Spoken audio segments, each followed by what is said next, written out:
Hello everybody. So in this video I will talk about the battery which I make back in 2015. In 2015 I make the first rechargeable zinc dual electrolyte battery, which means that the battery itself have two different electrolytes, acid-based electrolyte on the positive side and the alkaline-based electrolyte on the negative side. And this kind of cell can produce the voltage over 2 volts with no problem at all. Back in 2015 I make two different zinc dual electrolyte battery cells. The first prototype have the positive electrolyte, which is made from manganese sulfide and sulfuric acid. On the negative side of the cell was some potassium hydroxide or sodium hydroxide. The second prototype used some cobalt sulfide for the electrolyte on the positive side and again potassium hydroxide or sodium hydroxide for the electrolyte for the negative side of the cell.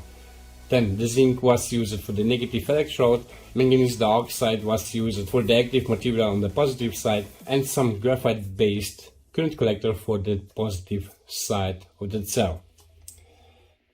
So the gel version of rechargeable zinc dual electrolyte battery I make 1 year later, back in 2016. Now in 2022 you can find a lot of research papers on internet based on this concept. And now I decided that I will make some type of this rechargeable zinc dual electrolyte battery.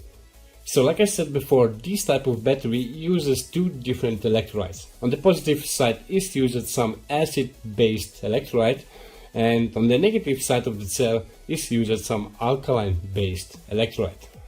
So here I have some current collector, some positive current collector which is made from graphite. Here I have some graphite plate. The negative electrode, which is in basic some zinc. Separators. Here I also have some special membrane.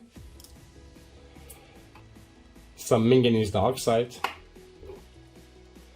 2 mole of manganese sulfate with 0.5 mole of sulfuric acid. This one goes to the positive side of the cell.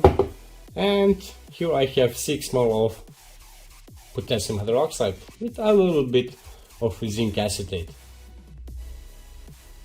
And this one comes to the negative side of the cell. First, what I will do,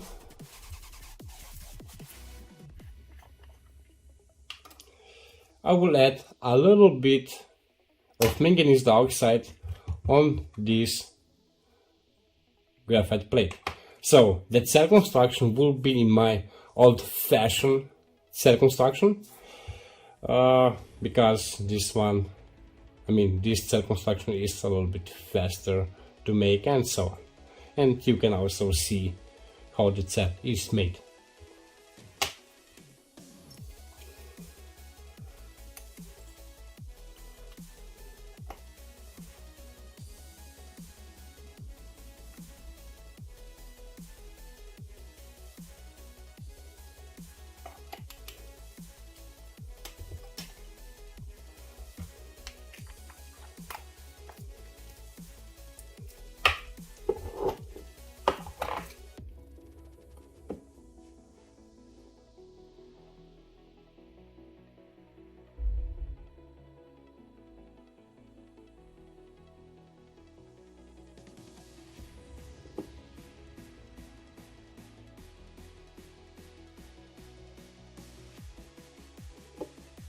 Okay.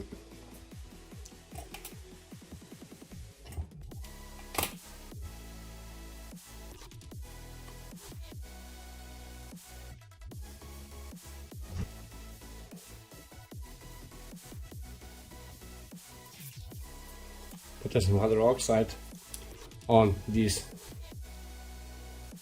zinc electrode.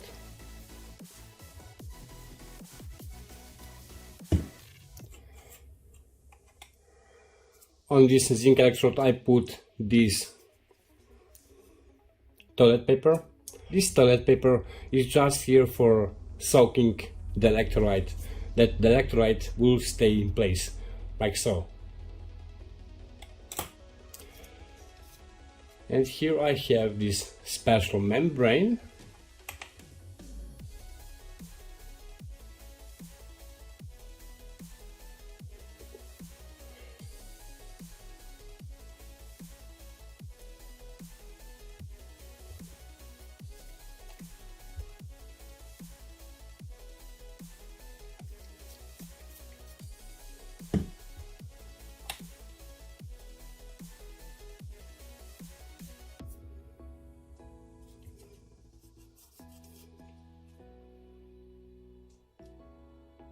Okay.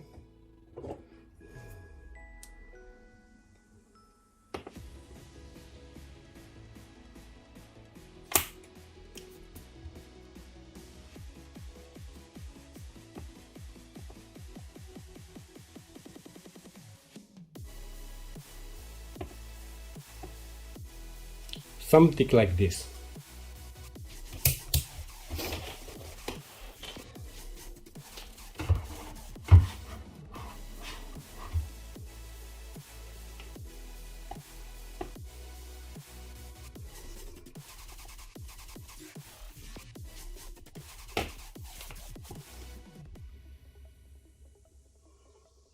And I get 2.35 volts.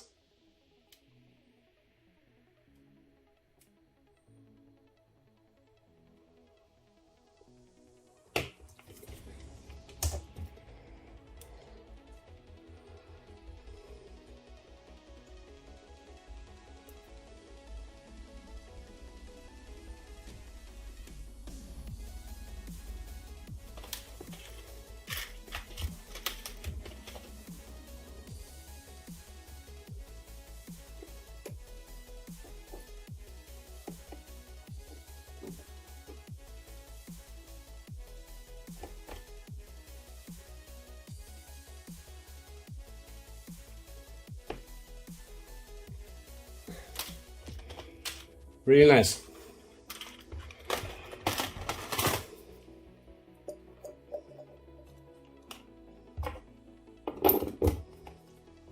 So really nice battery concept to get the voltage over 2 volts. So this kind of battery is really awesome because you can get the voltage of 2.4 volts. It's also rechargeable and so on.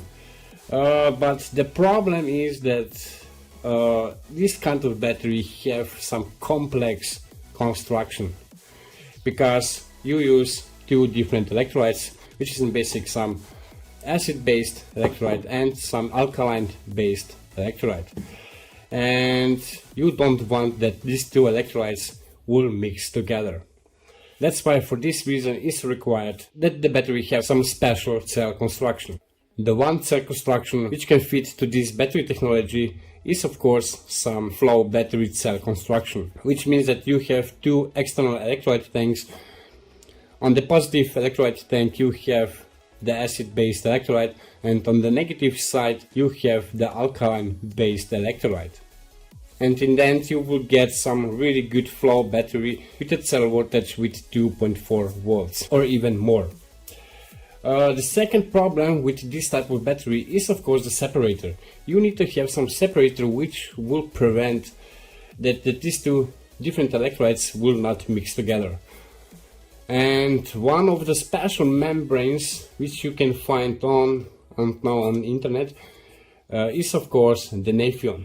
The Nafion membrane will prevent that these 2 different electrolytes will not mix together. But what I use in this cell, so this membrane which you can see here, this one is really cheap, and actually you can find this one almost everywhere. The membrane which is here is this one.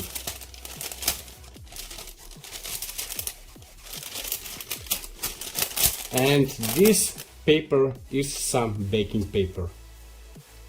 The baking paper, like the membrane for this zinc dual electrolyte battery, is not the best because over the time these 2 different electrolytes will start to mix together. But if you want to experiment with different electrolyte setups and different materials, you can use baking paper with no problem at all, because the baking paper will last several hours and you will have enough of time to experiment. Okay guys, this was the video about this zinc dual electrolyte battery, and for now that's it, and we see us in the next video. Bye.